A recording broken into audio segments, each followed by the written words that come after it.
Senhor nosso Deus e nosso Pai, levantamos ao Senhor mais uma vez a nossa voz para pedir por todas as pessoas que acompanham essa programação. A Tua palavra diz, Senhor, invoca-me no dia da Tua angústia, e eu te responderei, e Tu me glorificarás.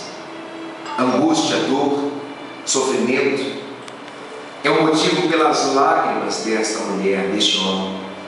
Sabe, meu Deus, que há pessoas que acompanham o nosso programa e é um momento que ela tem de conforto, porque o decorrer do dia é de problemas, de lutas, de sofrimento. Há pessoas, Senhor, que já não sabem mais nem sequer o que é dar um sorriso. Há pessoas que nos acompanham neste momento, meu Deus, e estão desesperadas, sem saber o que fazer por conta das dívidas que têm se avolumado. Pessoas, meu Pai, que estão doentes no estado terminal e o médico, que era a esperança que ela tinha, diz que o teu caso não tem jeito.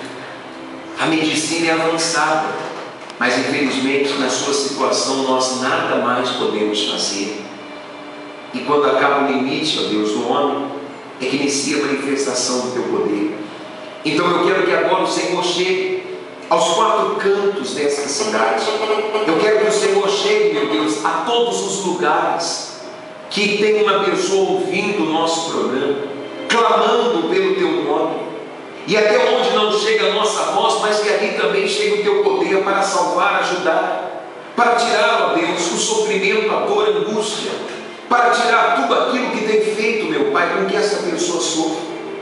Meu Deus, consagra, abençoa esta água, e quando der o teu povo beber, que seja um santo remédio, de maneira, Senhor, que o sofrimento, as dores cessem e a tua presença toque na vida de todos. Eu consagro e abençoo. Em nome do Pai, do Filho e do Espírito Santo. Receba o poder de Deus na sua vida agora. E aquele que crê, diga que assim seja, e graças a Deus.